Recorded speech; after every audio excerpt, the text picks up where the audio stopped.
नमस्कार, स्वागत है आप सभी का न्यूज 18 मध्य प्रदेश छत्तीसगढ़ देख रहे हैं आप। मैं हूं अपर्णा मौसम। शुरुआत में बात करेंगे टीकमगढ़ की, जहां मकान में आग लगने से 2 लोगों की मौत हो गई। 3 मंजिला ये मकान था जहां आग लग गई। 8 घंटे की मशक्कत के बाद आग पर काबू पाया गया। शॉर्ट सर्किट से आग लगी है, ये जानकारी मिल रही है। तो ये 3 मंजिला मकान जहां आग लग गई, 2 की मौत इस हादसे में हो गई है। 3 मंजिला मकान था, 8 घंटे लग गए आग पर काबू पाने में। शॉर्ट सर्किट से इस मकान में आग लगी। तस्वीरें आप देख सकते हैं, पूरा मकान आग की लपटों में घिरा हुआ है। 3 मंजिला ये मकान था जहां आग लग गई और आग लगने के बाद मकान की क्या हालत थी वो भी आपको इन तस्वीरों में दिखाई दे रहा होगा। 2 तस्वीरें हैं, एक तस्वीर जिस समय आग लगी हुई थी और दूसरी तस्वीर जब आग को काबू कर लिया गया, उस दौरान की तस्वीरें भी आपके टीवी स्क्रीन पर है। शॉर्ट सर्किट से आग लगी थी, 2 लोगों की मौत हो गई इस हादसे में। टीकमगढ़ की खबर, तस्वीरें आपके टीवी स्क्रीन पर, जहां पर आग ने अपना कहर बरपाया। 2 लोगों की मौत हो गई और 8 घंटे की कड़ी मशक्कत यहां पर फायर फाइटर्स को करनी पड़ी आग पर काबू पाने में।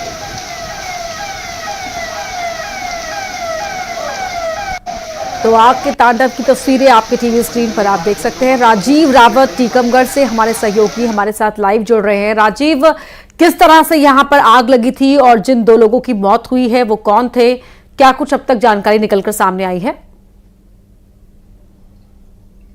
देखिए, जो अस्तोन एम्पोरियम है और भारी कपड़े की बड़ी दुकान है और अंदर काफी माल भरा हुआ था और ये 3 मंजिला पूरी इमारत थी। और इसमें जो आज सुबह करीबन 5:30 और 6 बजे के बीच में तकरीबन जो शॉर्ट सर्किट है उससे आग लग गई और आग लगते लगते देखते देखते आग इतनी फैल गई कि पूरी तीनों मंजिलों में आग फैल गई। और आग पर काबू पाने के लिए जो प्रशासन की टीम है वो लगातार लगी रही और 2 लोग जो हैं वो ऊपर फंस गए थे, क्योंकि दुकान के मालिक हैं, उनके माता पिता हैं, वृद्ध हैं और वो लोग तीसरी मंजिल पर ही फंस कर रह गए थे, जिसके कारण उनको निकाल पाना मुश्किल हो गया था। और करीब 8 घंटे इस आग को बुझाने में लग गए और आसपास के जिलों से दमकल की गाड़ियों को बुलाना पड़ा। बीनार रिफाइनरी से भी दमकल की गाड़ी आई, ललितपुर से भी दमकल की गाड़ी आई और आर्मी की टीम, जो एक्सपर्ट की टीम है, वो मौके पर उसको भी बुलाना पड़ा झांसी से। उसके बाद जो रेस्क्यू चला तो उसके बाद उन दोनों लोगों को बाहर निकाला जा सका और जिसके बाद उन्हें जिला अस्पताल ले जाया गया, जहां उनकी डॉक्टर ने उन्हें मृत घोषित कर दिया। तो जो काफी देर तक वो लोग फंसे रहे थे, तो या तो दम घुटने से और आग से झुलसने से इनकी मौत हो गई, क्योंकि आग इतनी भयानक थी कि करीब 8 घंटे इसको आग को बुझाने में लग गए और आसपास की दमकल की गाड़ियों को बुलाना पड़ा। प्रशासन की टीम लगातार मौके पर मौजूद रही। टीकमगढ़ की दमकल की गाड़ियां भी मौके पर मौजूद रही, आग बुझाने का प्रयास करते रहे।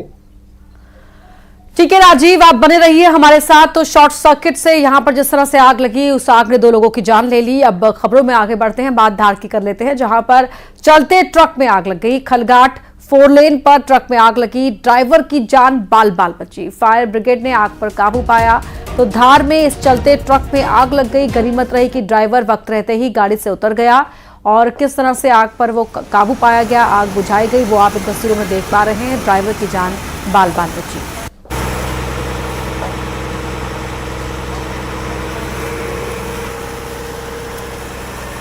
तस्वीरें आपको एक्सक्लूसिव दिखा रहे हैं। बाल बाल बची ड्राइवर की जान। धार से आप तस्वीरें आपके टीवी स्क्रीन पर हैं। चलते ट्रक में आग लग गई।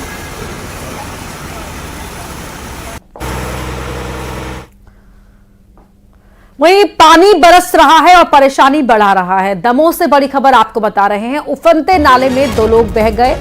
बाइक से नाला पार करते समय ये 2 लोग बह गए। उफनते नाले को पार कर रहे थे दोनों, बाइक समेत पानी की तेज धारा में बह गए। मड़ियादों के जामुन झिरिया नाले में यह हादसा हुआ। स्थानीय लोगों ने दोनों को रेस्क्यू किया, उफनते नाले से निकालकर अस्पताल भेजा गया।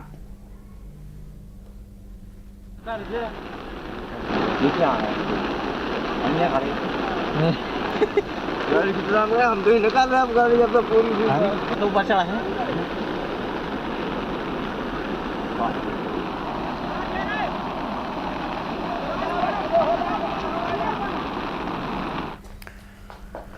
टीकमगढ़ में जारी जोरदार बारिश की वजह से शहर में चारों तरफ जल जमाव दिखाई दे रहा है। यहां शहर की गलियां पानी से लबालब भरी हुई हैं। पानी निकासी की व्यवस्था नहीं होने की वजह से बारिश का पानी शहर में लगातार जमा हो रहा है, जिसकी वजह से शहर वासियों को मुसीबतों का सामना करना पड़ रहा है। हर साल टीकमगढ़ शहर में बारिश के दिनों में ऐसा ही नजारा देखने को मिलता है। हर बार की तरह इस बार भी नगर पालिका ने जल जमाव की समस्या से निपटने के कोई इंतजाम नहीं किए थे। तस्वीरें आपकी टीवी स्क्रीन पर हैं।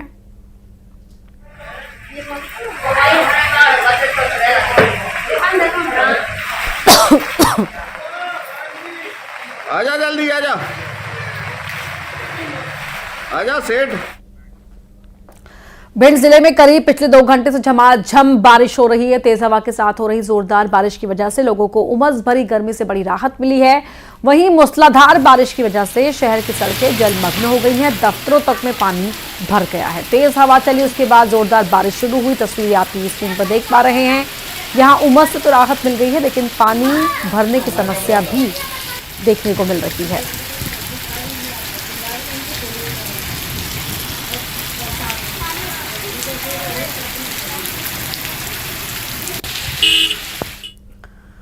सतना में पिछले 18 घंटे से रिमझिम बारिश जारी है। बारिश के चलते मुख्तियारगंज में एक जर्जर मकान गिर गया। गनीमत यह रही कि लोग इसमें बाल बच गए।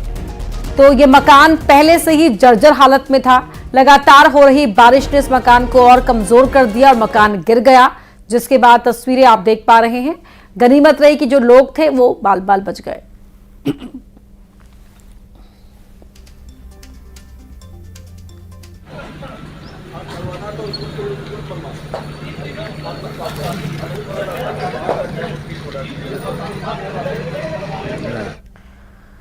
सागर जिले में बीती रात से तेज बारिश का दौर जारी है, जिसकी वजह से नरियावली विधानसभा के जेरई गांव में तालाब का पानी निचली बस्तियों में भर गया, जिससे लगभग 1 दर्जन घर आधे डूब गए। चना मिलने पर सागर से एसडीईआरएफ की टीम मौके पर पहुंची और बोट से 2 बुजुर्ग ग्रामीणों को रेस्क्यू कर सुरक्षित जगह पर पहुंचाया। इसके साथ ही 2 मवेशियों का भी रेस्क्यू किया गया।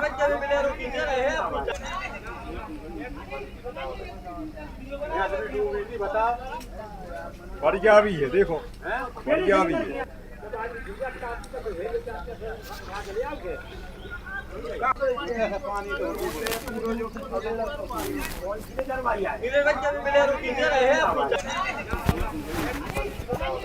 हमारे साथ हमारे सहयोगी जुड़ रहे हैं। टीकमगढ़ का हाल बताने के लिए राजीव रावत जुड़ चुके हैं। दमोह से आशीष जैन जुड़ रहे हैं और रवि रमन त्रिपाठी भिंड से हमारे साथ लाइव जुड़ गए हैं। पहले मैं आपके पास आऊंगी रवि रमन, बताएं भिंड की तस्वीरें कैसी हैं, किस तरह के हालात वहां पर हैं?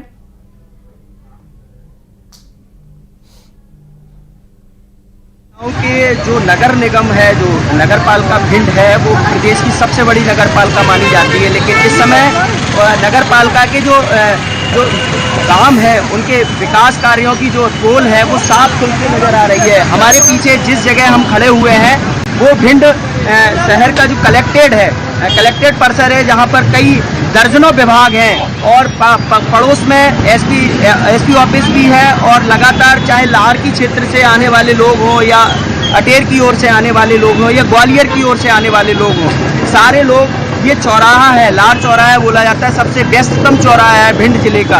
और इस वक्त हम बता सकते हैं कि किस तरह से यहाँ पर जो गाड़ियाँ हैं और जो बच्चे हैं वो किस तरह से यहाँ पर पानी में घूमते हुए जा रहे हैं। और स्वयं अभी हाल ही में भिंड कलेक्टर संजीव श्रीवास्तव भी इसी मार्ग से होकर गुजरे हैं। लोगों को कितनी तकलीफ हो रही होगी, साफ अंदाजा लगाया जा सकता है इस नज़ारे से कि किस तरह से इस पानी में भरे हुए जब कलेक्ट्रेट की ओर जाने वाले रास्ते में इतनी बुरी हालत है, तो आम रास्तों की कितनी बुरी दुर्दशा होगी। इससे साफ जाहिर हो सकता है कि भिंड नगर पालिका कितनी लापरवाही बरत रही है, लोगों के साथ कितना खिलवाड़ कर रही है।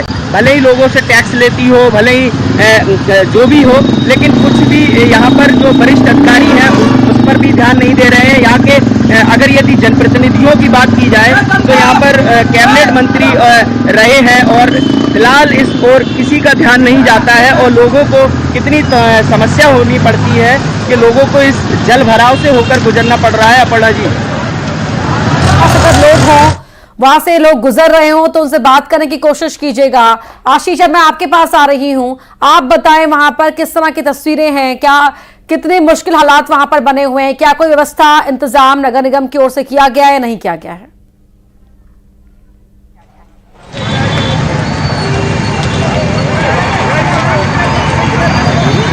आशीष, आपसे मेरा सवाल था। हाँ जी, मैं आपको बताना चाहूंगा कि दमोह में जो हालात हैं, अभी बारिश हो ही रही है। दमोह में जो इस तरह से तेज बारिश परसों से शुरू हुई है, तो उसके बाद से यहां पर बदतर हालात बन गए हैं। कल जो हमने न्यूज 18 पर प्रमुखता से खबर दिखाई थी कि यहां पर सुभाष कॉलोनी का जो इलाका था, यहां पर बारिश की वजह से वहां पर नाव भी चलानी पड़ी। सुबह 5 बजे वहां पर रेस्क्यू टीम पहुंची थी, नाव के सहारे लोगों को रेस्क्यू करके बाहर निकाला गया था, क्योंकि नगरपालिका के ड्रेनेज सिस्टम पर एक बड़ा सवाल था और इसी वजह से यहां पर हालात हुआ। तो वहीं आसपास के इलाकों में जो ग्रामीण अंचल के इलाके हैं, वहां पर हम नदी नाले उफान पर हैं और नदी नाले उफान पर होने की वजह से वहां पर यह घटनाक्रम सामने आया। जो मामला ताजा सामने आया उसमें मड़ियादों का जो नाला है, उसमें से 2 बाइक सवार बह गए और बहने के बाद वो काफी दूर तक चले गए। हालांकि स्थानीय लोगों के द्वारा मशक्कत करने के बाद उनको बाहर निकाल लिया गया। बाइक का आता पता नहीं है, लेकिन दोनों को बाहर निकाला गया। लेकिन लगातार, जैसा कि आप देख पा रहे होंगे कि मेरे पीछे लगातार दमोह में बारिश जारी है और इस बारिश की वजह से अब लोगों को तकलीफें होने लगी हैं। 2 दिन पहले ही दमोह में बारिश नहीं थी, तेज गर्मी थी और लोग राहत के लिए बारिश की मांग कर रहे थे, लेकिन जब बारिश हुई तो इतनी जोरदार हुई कि अब यहाँ पर नगरपालिका के ड्रेनेज सिस्टम की। आशीष और रवि, आप दोनों का बहुत बहुत शुक्रिया अपनी इस पूरी बातचीत और जानकारी के लिए। और अब बड़ी खबर का रुख करें टीकमगढ़ से, जहां कांग्रेस विधायक के घर पर ईडी की टीम ने छापा मारा है। यादवेंद्र सिंह बुंदेला के घर ईडी पहुंची है, घर के अंदर टीम की कार्रवाई जारी है। 2-3 अलग अलग एजेंसियां जांच कर रही हैं, तो ये जानकारी मिल रही है टीकमगढ़ से, जहां पर कांग्रेस विधायक के घर पर, यादवेंद्र सिंह बुंदेला के घर पर छापा पड़ा है ईडी का और घर के अंदर टीम की कार्रवाई जारी है। 2 से 3 अलग अलग एजेंसियों के जांच की बात निकलकर सामने आ रही है। तस्वीरें भी हम आपको दिखा रहे हैं, जहां यादवेंद्र सिंह बुंदेला जो कांग्रेस के विधायक हैं, उनके घर पर ये छापा पड़ा है। 2 से 3 अलग अलग एजेंसियों की जांच करने की बात निकलकर सामने आ रही है।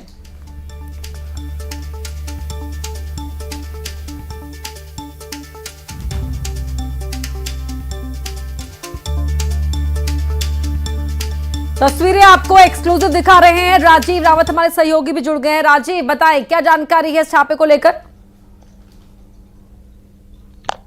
देखिए, जो बताया जा रहा है कि ईडी की टीम है और अलग अलग एजेंसियां हैं जो यादवेंद्र सिंह बुंदेला के अंदर घर के अंदर मौजूद हैं और छापामार कार्रवाई आज सुबह इन्होंने की है और यह कार्रवाई अभी भी चल रही है। और इस मामले में को लेकर जैसा कि हमारे जो टीकमगढ़ एसपी हैं उनका कहना है कि अभी फिलहाल इस मामले में कहना संभव नहीं है कि कौन सी टीमें हैं, तो कुछ देर बाद वो ब्रीफ करेंगे कि किस मामले को लेकर आए थे। यह भी बताया जा रहा है कि असम की टीम है और जो पहले भी यह टीम आई थी और उनके जो बेटे हैं शाश्वत सिंह बुंदेला, उनके खिलाफ कोई कार्रवाई पहले जांच की जा रही थी, उसी मामले को लेकर यह भी जोड़ा जा रहा है और बताया जा रहा है कि ईडी की टीम भी यहां पे मौजूद है। हालांकि मीडिया कर्मियों को वहां जाने से रोक दिया गया है और जो सुरक्षा कर्मी हैं बाहर तैनात हैं, वहां मीडिया की टीम को अंदर जाने नहीं दे रहे हैं। राजीव, यादवेंद्र बुंदेला कहां है, इसको लेकर कोई जानकारी? क्या वो घर के अंदर मौजूद है? बुंदेला फिलहाल घर पे ही मौजूद हैं और बताया जा रहा है कि वो अंदर मौजूद हैं और जो टीम है वो लगातार उनके परिजनों और उनसे पूछताछ कर रही है। और जो टीम है वो लगातार, यह भी जैसा कि पुलिस के अधिकारियों का कहना है कि 2-3 अलग अलग टीमें हैं जो लगातार यादवेंद्र सिंह बुंदेला के यहाँ छापामार कार्रवाई कर जांच कर रही हैं और जांच में कुछ देर बाद स्पष्ट होगा कि हालांकि कौन कौन सी टीमें हैं, कहां की टीमें हैं और किस मामले को लेकर यह जांच कर रही हैं, यह थोड़ी देर बाद स्पष्ट हो पाएगा। बिल्कुल। और यहाँ पर जो अलग अलग एजेंसियों की बात कही जा रही है राजीव, उसको लेकर कोई इन्फॉर्मेशन की ईडी के अलावा और कौन कौन सी एजेंसीज हो सकती हैं?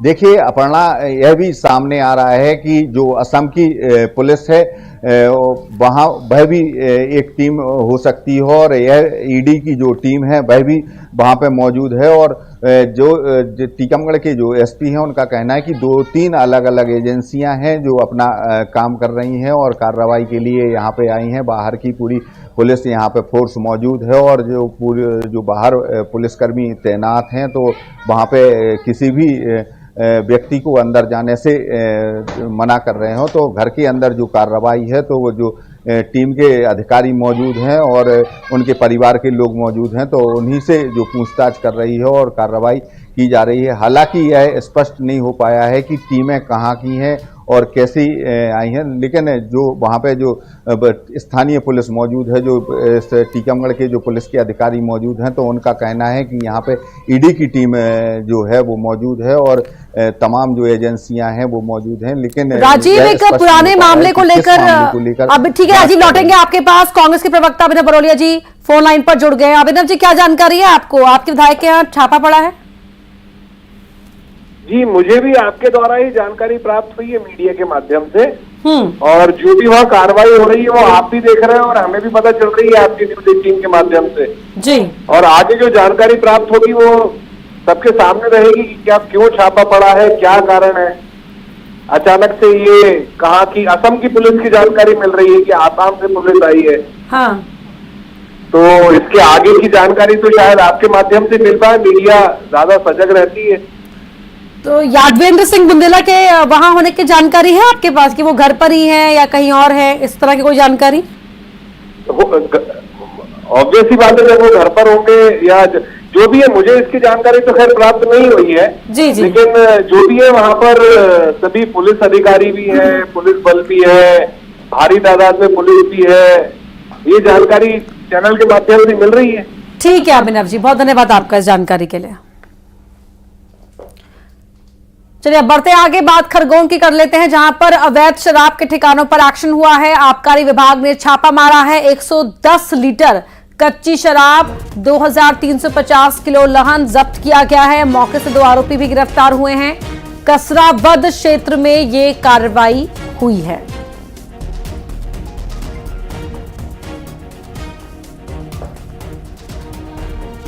बैतूल में वन विकास निगम का एक्शन देखने को मिला है जहां 4 आदिवासियों के मकान को जेसीबी से गिराया गया है। बिना नोटिस वन विकास निगम ने यह कार्रवाई की है। आदिवासियों के 4 घरों को जेसीबी से गिराया गया है। आदिवासियों के विरोध के बाद कार्रवाई रुकी है। डगडगा गांव में वन विकास निगम की यह कार्रवाई हुई है।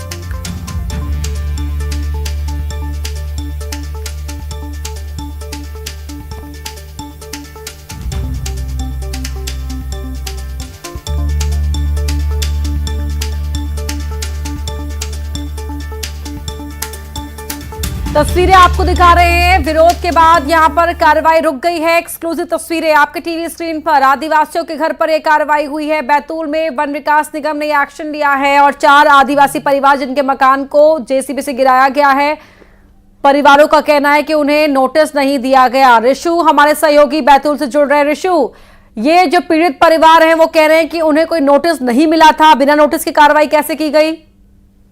जी हाँ, देखिए ये काफी अमानवीय तरीके से इन्हें हटाया गया है। बारिश का मौसम है और वैसे भी नियमों के अनुसार बारिश के मौसम में किसी भी तरह का अतिक्रमण नहीं हटाया जाता। ये जो आदिवासी परिवार यहाँ रह रहे हैं, ये वन विकास निगम की जो चोपना रेंज है उस जंगल में ये लोग रह रहे हैं। डगडगा नाम का जो गाँव है वहाँ ये आदिवासी पिछले कई वर्षों से निवास रहते हैं। वन विकास निगम का ये कहना है कि ये आदिवासी अतिक्रामक है, इसलिए ये कार्रवाई की गई। लेकिन इसमें सबसे चिंता की बात जो ये सामने आई है कि जो बांग्लादेशी विस्थापितों को भारत में लाकर बसाया गया, के कई गांव यहाँ पर इस आदिवासी बस्ती के आसपास है। गोपालपुर गांव भी इसी तरह का एक जो है विस्थापितों का गांव है। उन ग्रामीणों को साथ लेकर के वन विकास निगम ने ये पूरी कार्रवाई की है, जिससे जो बंगाली समुदाय है और जो आदिवासी समुदाय है उनके बीच में लगातार वर्ग संघर्ष की स्थिति बनी हुई है। कारण जो है वो ये बताया जा रहा है कि वन विकास निगम का तो ये तर्क है कि ये अतिक्रामक है, लेकिन आदिवासियों का ये आरोप है कि जो बंगाली परिवार आसपास के क्षेत्र में रहते हैं उन्हें उनकी जंगलों पे नजर है, जंगल के संसाधनों पे नजर है और वो मूल निवासियों को यहाँ से हटवा कर जंगल के संसाधनों पर कब्जा करना चाहते हैं। तो इस तरह से ये पूरी वर्ग संघर्ष की स्थिति है और वन विकास निगम जिन्हें वर्ग संघर्ष रोकना चाहिए वो खुद इस पूरे जो है वही कटघरे में है। धन्यवाद ऋषु आपका इस जानकारी के लिए।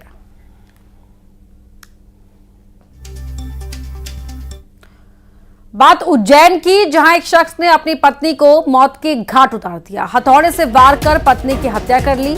पत्नी की हत्या करने के बाद शख्स ने भी अपनी जान दी थी। बीती रात दोनों के बीच झगड़ा हुआ था। उज्जैन थाना क्षेत्र के लेकोड़ा का मामला है, जहां पहले दोनों पति पत्नी के बीच में झगड़ा होता है। उसके बाद पति ने अपनी पत्नी का कत्ल कर दिया, हथौड़े से वार कर उसकी जान ले ली और उसके बाद अपनी भी जान ली।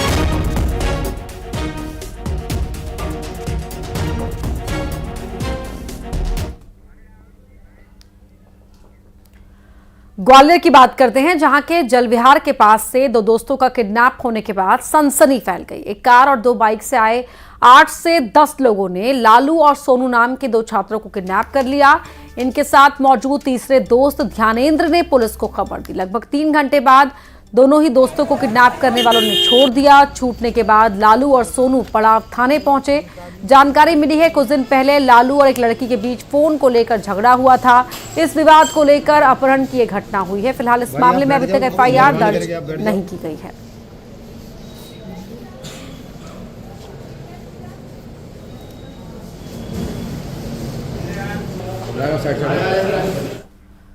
अगली खबर मुरैना से है, जहां जमीन के झगड़े में पिता पुत्र से मारपीट हुई है। 5 लोगों ने मिलकर पिता पुत्र को पीटा है। संपत्ति बंटवारे के विवाद में यह मारपीट हुई है। कैला रस थाने के चौड़े खरंजा की यह घटना है। पुलिस केस दर्ज कर जांच कर रही है।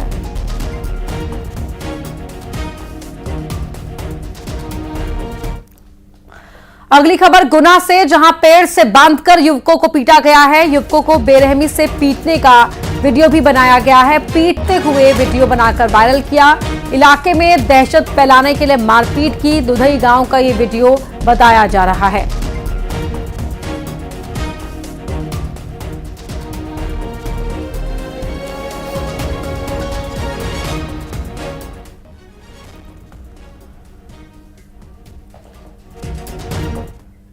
बड़ी खबर आपको बता रहे हैं, एमपी के संविदा कर्मियों के लिए बड़ी खबर। 1.25 लाख संविदा कर्मियों के लिए राहत भरी खबर है। सरकार ने सीपीआई इंडेक्स के आधार पर वेतन बढ़ाया है। अब संविदा कर्मियों को 3.87% पारिश्रमिक के आधार पर वार्षिक वृद्धि मिलेगी। 1 अप्रैल 2024 से लागू होगी संविदा कर्मियों पर पारिश्रमिक में वार्षिक वृद्धि।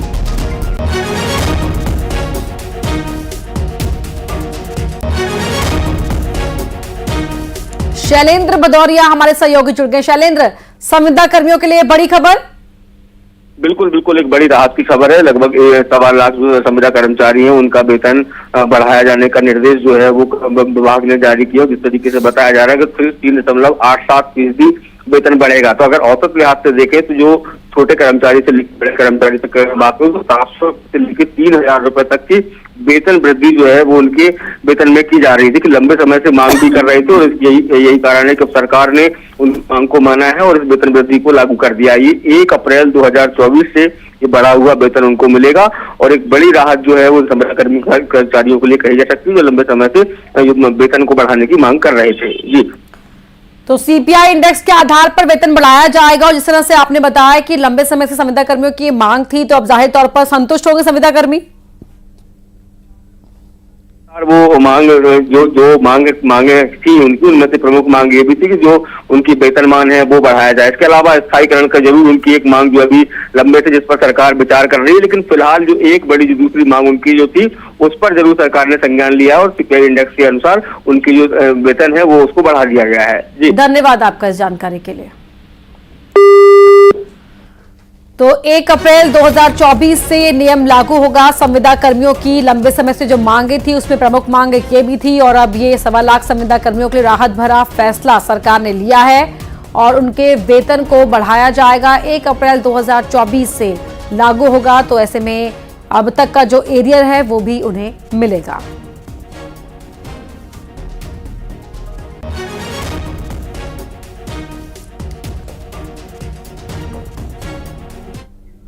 तो इसी के साथ इस बुलेटिन में फिलहाल इतना ही। खबरें लगातार जारी हैं।